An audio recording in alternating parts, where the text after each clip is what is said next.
where God works for 6 days and then right transitions into Shabbat. There's this idea that these items are made and those items will then be used throughout time. Some of those include the well that so many of our ancestors will meet at before they get married. There's the mouth of the earth that swallows Korach and his merry band as they go against Moses and Aaron, and all these other cool items. But there's also a teaching in the Talmud that comes from the book of Psachim, the book that discusses Pesach, that there are actually 7 things that are created before the world was created, even before the 7 days of creation. And those were Torah, the Garden of Eden, Gehenna, which is our concept of whatever the opposite of heaven might be. We're not really totally sure. The throne of glory, which also is uncertain what that is, but maybe our presence of the idea of where God might dwell. The temple itself, or the temples, and then the name of the Mashiach, the name of the Messiah that we don't know, that it just sits out there. And those are 6, but the 7th thing that was created, maybe before even the world was created, was the idea of repentance. Because it is embedded into not just us as humans, but into the idea that is part of our world. That our world is about repentance. Our world is about seeking a return, a reflection, an introspection. And so we now make this transition together, collectively, as a community, as Selichot reminds us, as we begin this penitence, this beginning of reflection within ourselves. We now reflect and transition from that mode, not just emotionally and spiritually, but physically too, to remind us as we move into what we hope will be a purer, newer, cleaner year for each one of us, reflecting and shedding some of the iniquities that we might have carried all of this past year, moving into this new year. And so we're going to ask everyone to stand so that we symbolically bring in this purity and this transition for us all as we transition even our Torah covers as we begin our service.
Please be seated.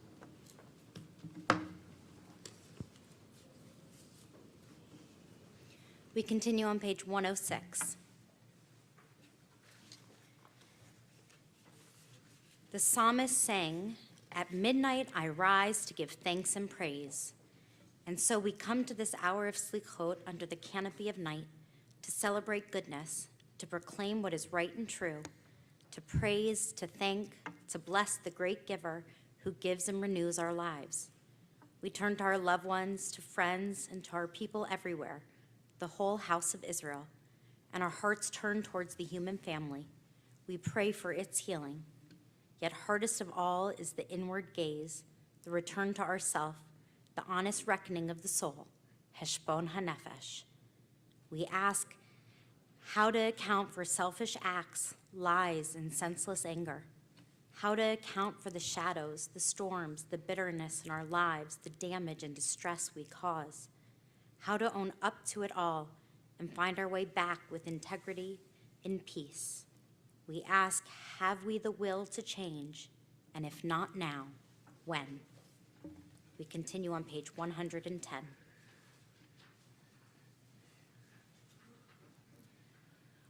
What is the nature of my Heshbon HaNefesh this year? What should be my focus as I examine my deeds and my direction from now until Yom Kippur? What is unresolved in my heart? What questions are on my mind? What is unclear, uncertain, and unsettled in my life? What decisions have I been putting off or avoiding? Is there one change I would like to make in the way I'm living my life and relating to other people? When I look over my accounts, what do I see? Which personal qualities need repair and strengthening? What habits of mind, character, and behavior need correction? Which relationships in my life are most challenging at this time? Shomer Israel, Shemor Sherit Yisrael, Ve'al Yovad Yisrael, Haomerim Shema Yisrael, Shomer Goy Echad, Shemor Sherit Am Echad, Ve'al Yovad Goy Echad, Ham Yachadim Shimcha Adonai Eloheinu, Adonai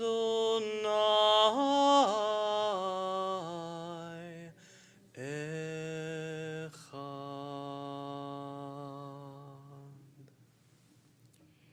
In a moment, we will sing and read Kianu Amecha, or Because We Are Your People.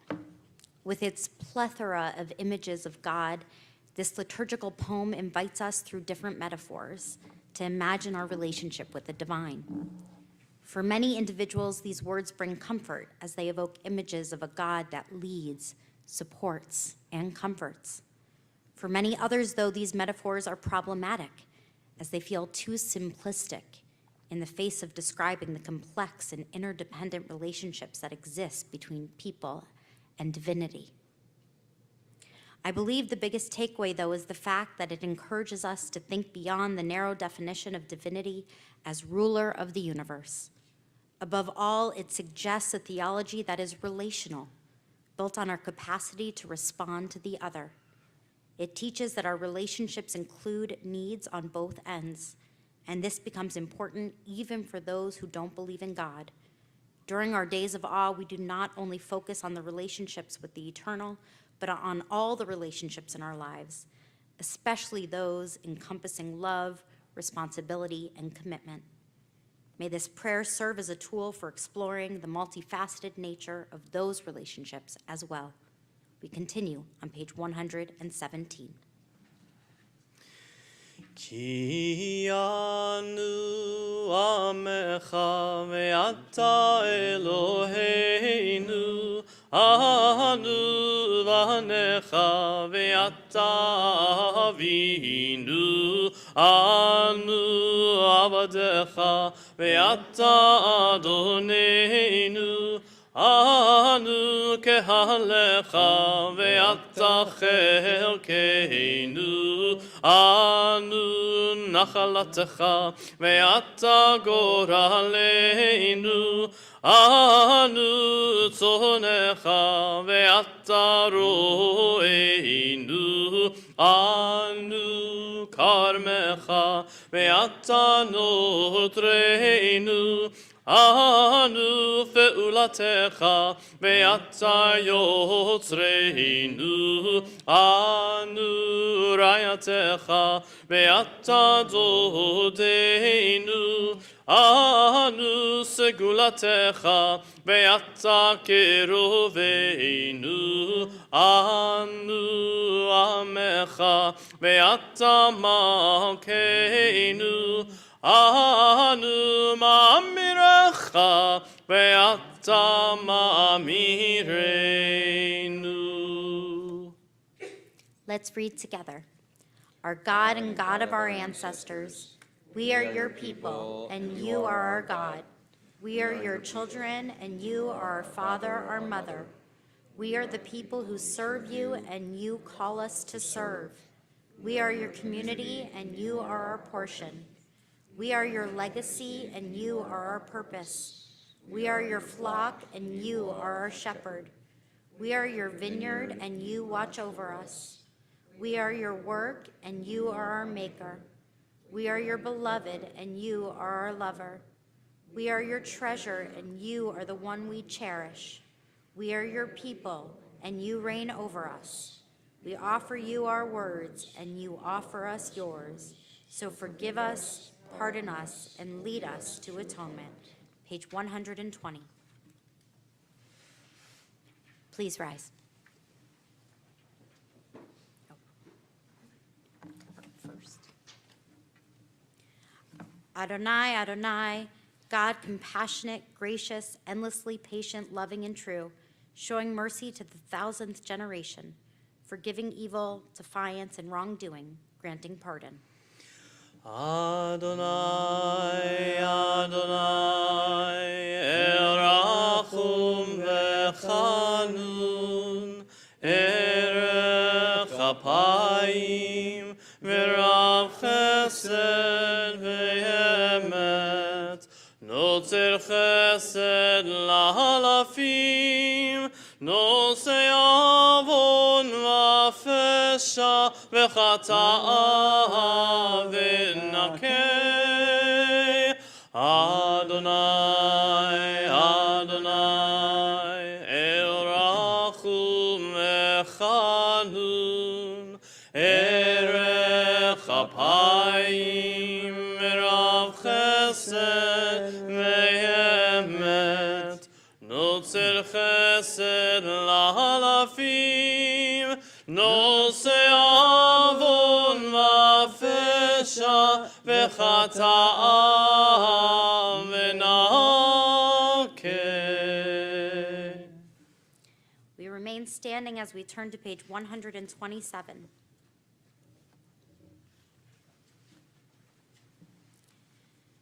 As the days of awe near, we reach for the infinite. Mindful of our frailty, we seek the holy. Despite our mortality, we carry within us the Ancient of Days. Despite loneliness within, we sense that we belong to a single soul, a spirit that fills the entire universe.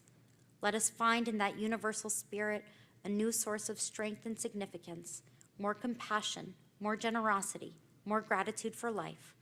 Let our hearts be open to self-reckoning, and may we grasp how vital to our lives is teshuvah, the path of return. On this night of forgiveness, we confess our wrongs and take account of sins, failures of judgment, weakness of will. The hour is late, and our need to be forgiven profound. Page 128.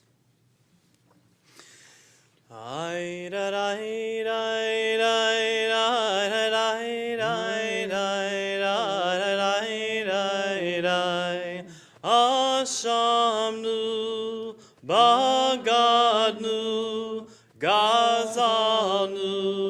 liban dofi, hevinu vehirshanu, zadnu, chamasnu, tafanu shaker, ay la la la la la la la la la la yatsnu ra kizavnu latsnu maradnu niyatsnu saranu avinu pashanu tsaranu kishinu oref ay da da da da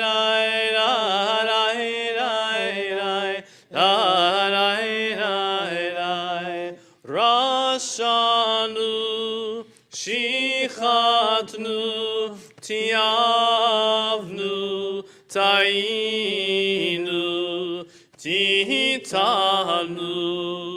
Aida,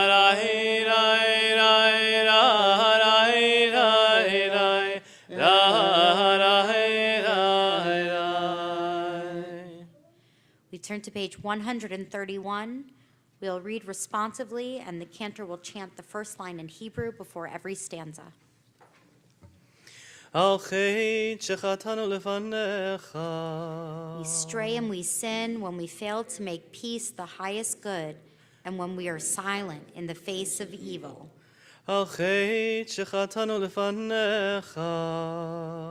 forsake those who suffer.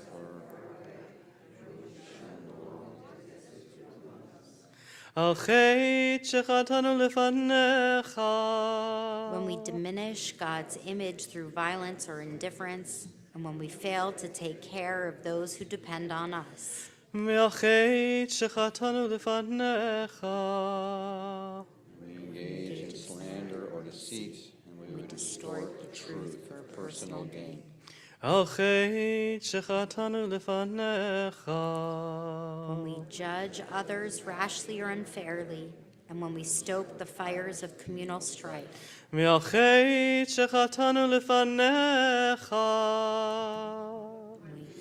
embrace Torah, the tree of life, to walk its paths and make its ways our own.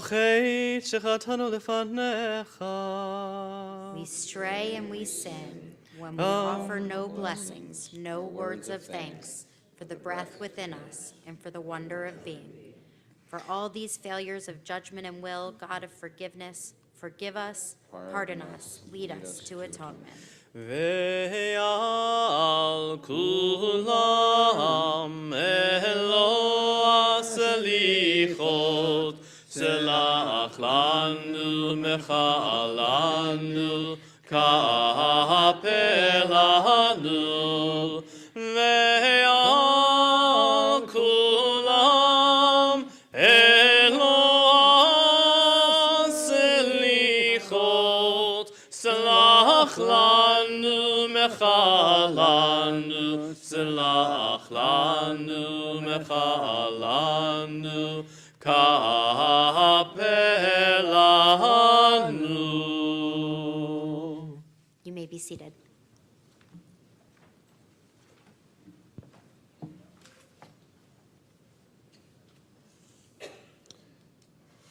We have a very special guest among us, although he's not a guest. I mean, he hangs out here sometimes with us at Congregation B'nai Israel. But we have Lonnie Wilk with us. Lonnie Wilk was raised in South Florida and has spent 6 years living and studying in Israel. I am sure he was born in South Florida because Lonnie is my oldest and dearest friend. We sat next to each other in kindergarten. And I feel like sometimes we're still there. Not physically, but emotionally. But yes, so I've known Lonnie. We are also roommates in college. Not in college. We were roommates in school. We were both at different schools, but in Jerusalem. He was at Hebrew U.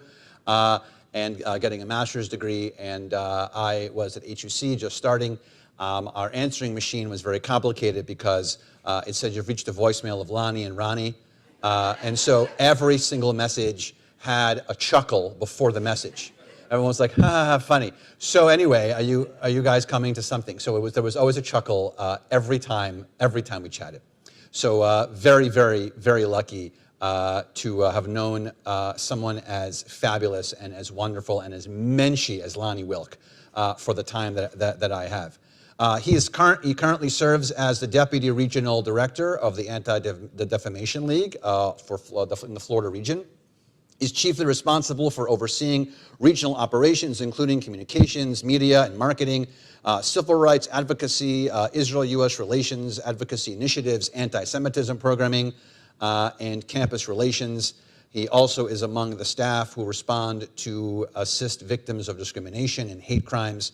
Lonnie has been with the ADL Florida since 2009 and served as interim regional director in 2022.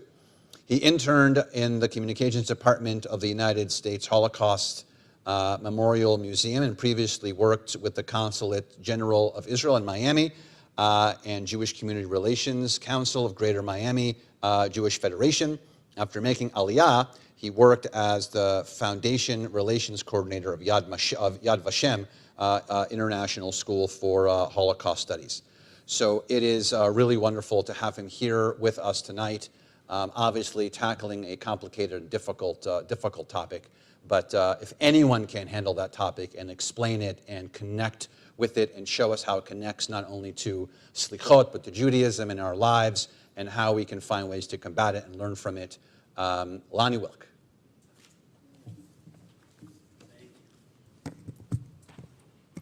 You should stand like right in the middle and you'll pick up on both. Okay? Perfect. All right, great. Okay, thank you so much for inviting me here, Rabbi Keller, to share with you all some thoughts. But I do have to start off by saying that this is the strangest NFL fantasy draft party that I've ever been to. So, and I should also say that you mentioned a few minutes ago, some of the last items that were created before the first Shabbat. Unfortunately for all of us and for my actual NFL fantasy team, I think Hakadosh Baruch Hu forgot to finish his creation of the Miami Dolphins offensive line. So I'm still hoping that will come through God's miracles. So I want to start off by saying a little bit about where we are today in terms of the larger scope, the larger swath of dealing with anti-Semitism and bigotry. But I want to talk to you all about how we can all work better to address it, especially when it's directed to us, when it's personal. So we are at unprecedented levels in the United States in our time, in our era, for anti-Semitic incidents. Just here in the state of Florida, we have doubled the amount of anti-Semitic incidents that the ADL monitors and tracks just in the last 2 years. Okay? Just in the last 2 years. At the current level across the country, we are at record levels. In Florida, we increased 40% last year. The year before that was 60% over the year before. So we're seeing this significant increase. Now, some of the incidents that we see are things like we saw just last weekend in Orlando. Neo-Nazis demonstrating and marching in the streets. Some of the incidents are vandalisms of Jewish institutions, of homes. Some of the incidents are harassment, and those are more individual incidents. But I think one thing as a takeaway for almost any kind of anti-Semitic or bias-motivated incident, it's usually not intended to just target one individual. It's usually intended to send a message of fear and intimidation throughout entire communities. So it's understandable that when we see an anti-Semitic or bias-motivated incident out there, it hurts. When we experience something, when we, our children, our grandchildren are targeted with it, it's not just that it's a bullying incident of a kid in school for something that they did. You looked at my girlfriend over recess, so I'm going to make your life a hell for the next year. No, it's not that. It's you're Jewish, so I'm going to bully you and make your life hell. There is, if, let's say I'm a thief, okay? I've got a gun, let's pretend. I'm going to use you as an example. Perfect. You've got a purse. If I were a thief and coming and I said, give me your, you could do something, right? If I'm coming to you because of your religion, your gender, your orientation, the color of your skin, anything, there's nothing you can do within that interaction to stop being who you are. And so when we talk about being targeted with anti-Semitism, being targeted with bigotry, it's not just a one-time interaction. It stays with you because you stay with you. So when we talk about the current state of affairs, when we have extremist incidents targeting the Jewish community en masse, one of the reasons why it's so problematic is because of the fact that it can give a sense of license to many others in society to say, okay, I can get away with that too. I can target people. I can do what I want to hurt someone because of who they are without repercussion. How do we tie it back, though, to Selichot? So I think what we can look to are a couple of aspects. One, as we were chanting and beating our chests just a few moments ago, two of the phrases always speak to me. One is bagadnu. Bagadnu means when you are traitorous, when you're committing treason. But I think also we have to understand that when we experience anti-Semitism, we also need to be very smart in addressing it. We need to be strategic, especially when it's a personal issue, not when there are Nazis marching in the streets. There are people in today's society that you might not necessarily be able to move the needle with. Nazis marching in the street. If you have someone who makes an inappropriate comment, who makes a joke, who makes a remark, who says in your personal day-to-day lives, if your kids experience it online, one of the most problematic things, the reports that we came up with last year showed, we did a report on online gaming.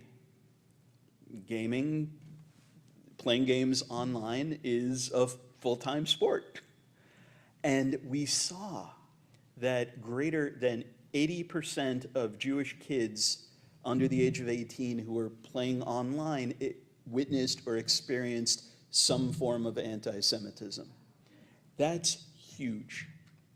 So kids being able to seeing that language. So when we say bagadnu, we also have to make sure that we are not being a traitor to ourselves, because one of the things that we want is to be a light to the nations. How do we do that? If we don't prepare ourselves, if we don't understand the infrastructure of how do we pull people in to become allies, to make sure that they understand that what they are doing or saying is hurtful. Because you can have a knee-jerk reaction easily to any expression of bigotry. But you have to take a second to say, is it implied? Do they know what they are saying? Are they repeating something? Because it's a whole different language that you can use to address it if it's someone saying something hurtful, anti-Semitic, bigoted, and they know what they're saying, as opposed to, that might just be a lack of education. How can I educate them better?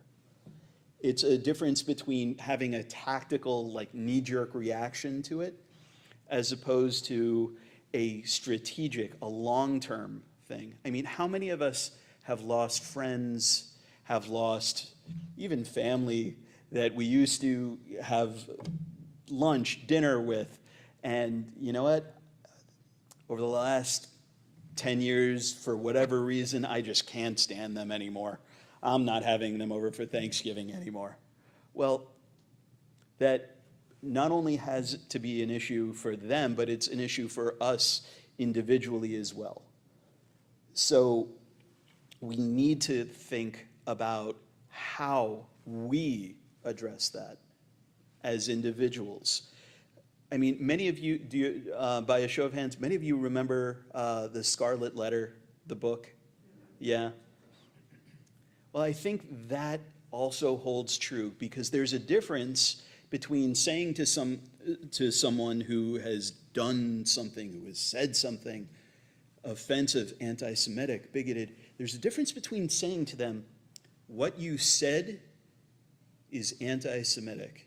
Let's have a discussion about why, as opposed to, you're an anti-Semite. There's a difference between saying, you know what you just said, it's racist and it really doesn't sit well with me. Let's have a cup of coffee and talk it out, as opposed to, you're a racist. And we get very used to saying things very declarative on social media. I think we all can do that. So when we talk about Selichot, it's also about how we approach. It's not just about the other person or the other group. It's about us. And I asked just a moment ago about the Scarlet Letter. There's another piece of literature, music, that many of you may know. Any of you remember South Pacific? You've got to be carefully taught. It's got to be drilled in your dear little ear. You've got to be carefully taught. But you've got to be taught before it's too late, before you turn 6 or 7 or 8. The concepts of anti-Semitism, the concepts of racism, of bigotry, are things that are learned, and so they can be unlearned. It's not an easy thing for us to do as a group, as a people, as individuals. It's not easy. And that's why I think having a reflection, a time for us to take a breath in one of the craziest, worst periods of anti-Semitism that we have seen in recent eras, to say, we've got to rededicate ourselves to the work. We've got to rededicate ourselves to our inner selves, to who we want to be, and to who we want to make society be, who we want others to be. A couple of things I just want to make sure to leave everyone with. So Rabbi Keller mentioned we started in kindergarten in 1980 because we're old. We we started together as friends in kindergarten, but one of the first memories I have of Rabbi Keller at my house was in 1981. I'm ballparking that, but so 1981 was a momentous year because that was when The Empire Strikes Back came out. Star Wars had come out in 77. Empire Strikes Back came out in 81. And my family was one of the first on our block to have this grand, new, amazing piece of technology called a VCR. And so we had the video cassette because Empire had just come out. It was still in theaters. I got Star Wars. And I remember Rabbi Keller coming over and watching Star Wars. And I had not seen it. And Darth Vader scared the living daylights out of me. And I was, for many, many, many years, also because he wore the dark cape, I always thought it was Darth Vader. I didn't understand it was Darth Vader. But when we look at someone like Darth Vader, who my entire childhood, I was terrified of this guy. And then a couple of decades later, we found out that his name was Anakin Skywalker, that he started out as good. And then you found out in 83 in Return of the Jedi, after the final battle, he actually was good, and he finally, his last act was to throw the evil empire in. Well, that means that in some way, shape, or form, I got the lesson that even the darkest of villains can have a redemption arc. If we are to glean anything from George Lucas's vision, I think it's that we are worthy, that those who express anti-Semitism or bigotry, they're worthy of a redemption arc. We are ourselves worthy of a redemption arc as well. And why? Because, my friends, we are all connected. Okay? Those in the Jewish community, those in the non-Jewish community, we are all connected. I just came, and I raced down 95 here, I just came from my aunt's 80th birthday party. My aunt, by the way, is Brenda Kay. She does childcare here. If you see her, redhead, you can't miss her. Tell her happy birthday. But so I just came from her 80th birthday. And one of her friends came up to me wanted to shake my hand, wanted to talk to me. So one of her friends is Mr. Solomon. He's Rabbi Keller's father-in-law.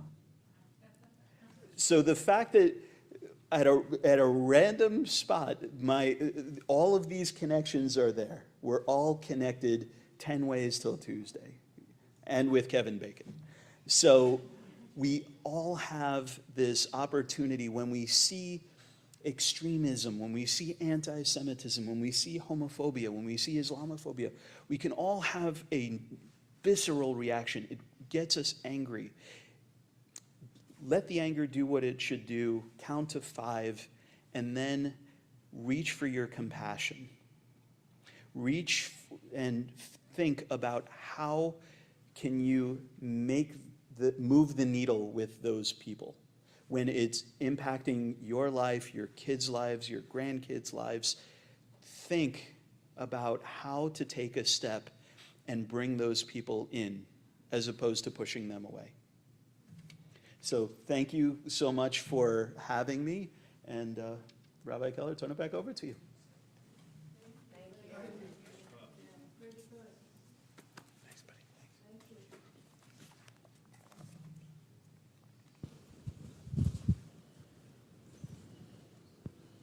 Thank you, Lonnie. First, I want to thank you for summarizing and educating us on Star Wars, particularly my two colleagues, because neither of them know anything about Star Wars at all. And so if anything is a takeaway from us tonight is that you were able to share with them the entirety of the story, because when I speak about it, they're both like, I don't know. I was going to say spoiler alert while he was talking. Yeah, so I appreciate that you were be able to educate both of my colleagues about Star Wars. So first. Yeah, we'll take care of it. Secondly, I want to thank you for making Selichot and the way that we view anti-Semitism actionable. A way to say, and in a smart way, how to say that anti-Semitism is occurring around me, and I'm not just going to blurt out and say, you're a racist or you're an anti-Semite, because we know that that gets nowhere. We know that it puts someone on the defensive. We know that it doesn't provide us with an educational response and opportunity for dialogue and growth. So thank you for doing both of that for us. But that one piece about how we can engage anti-Semitism and how it connects to Selichot, because that's also actionable. How we can find a way to deeply understand this introspection and take the introspection, which is sometimes very passive, and we talk about it all the time, but how do we take that introspection and actually turn it into something that we do, something that we actually physically do and take our step. So thank you very much for being here with us tonight and for teaching us. We're going to continue in our books on page 135. 135. Imagine how our lives might be if everyone had even a bit more of the wisdom that comes from seeing clearly. Suppose people everywhere simultaneously stopped what they were doing and paid attention for only so long as it took to recognize their shared humanity. Surely the heartbreak of the world's pain, visible to all, would convert everyone into kindness. A beautiful connection to what we just heard. And now we take these wishes and these hopes, and we hope that they are heard in the heavens, they are heard within us as we continue on page 134. Shema koleinu Adonai Eloheinu chus v'rachem aleinu V'kabel birachamim, birachamim u'v'ratzon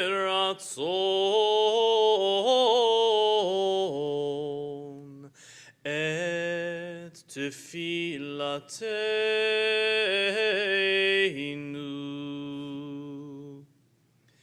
Hashiveinu Adonai elecha Hashiveinu elecha v'nashuva Chadesh yameinu yameinu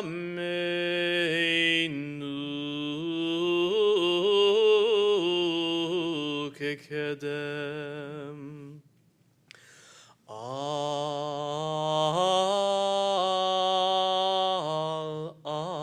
Tashlichenu al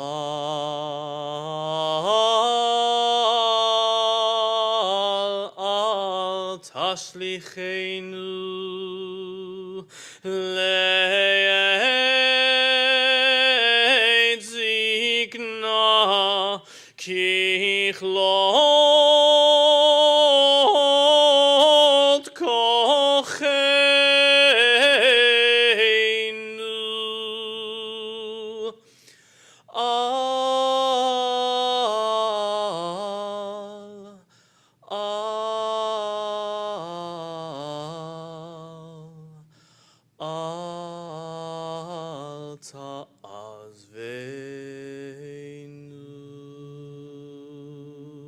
Shema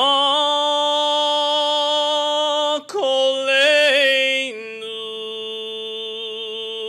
Adonai Eloheinu Chus v'rachem Aleinu, Aleinu. V'kabel birachamim, birachamim u'v'ratzon.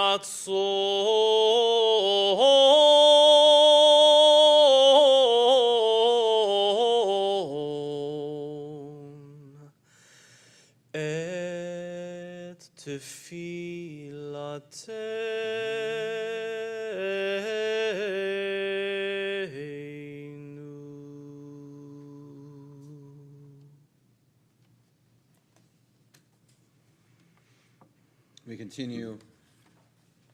We continue on page 140. Forgive us, Avinu, we have sinned. Pardon us, Malkeinu, we have transgressed, for you are the one who pardons and forgives. Or maybe it's this way. Forgive us, Avinu, pardon us, Malkeinu. And God replies, no, it's you. You are the one who must pardon and forgive. Forgive the ones around you. You're wasting precious time. Forgive your parents, they did the best they could. Forgive the one who betrayed you. Let go of anger and move on. Forgive yourself for your own imperfection. Together we stand. Continue on page 141. Let's read together on page 141 in the English. Avinu Malkeinu, almighty and merciful, hear our voice. Avinu Malkeinu, we have strayed and sinned before you. Avinu Malkeinu, have compassion on us and on our families. Avinu Malkeinu, halt the onslaught of sickness, violence, and hunger. Avinu Malkeinu, halt the reign of those who cause pain and terror. Avinu Malkeinu, enter our names in the book of lives well lived.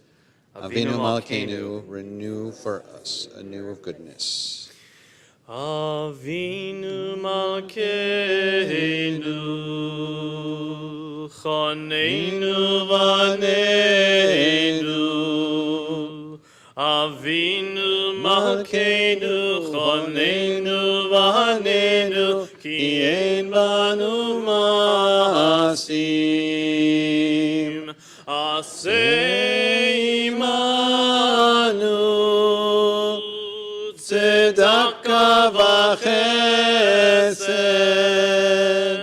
Aseh imanu, tzedakah v'chesed, ve'oshienu. Avinu Malkeinu, Choneinu Vaneinu. Avinu Malkeinu, Choneinu Vaneinu, Ki ein banu masim.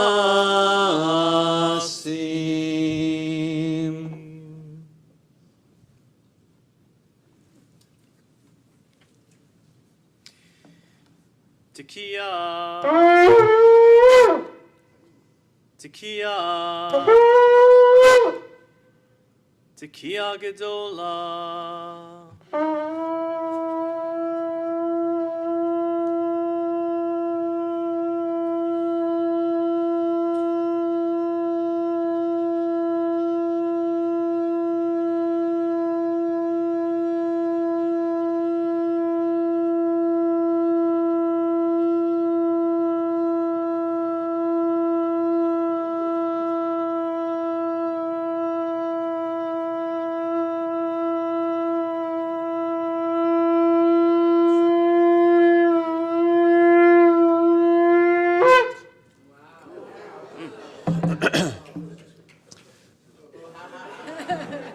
Still conscious.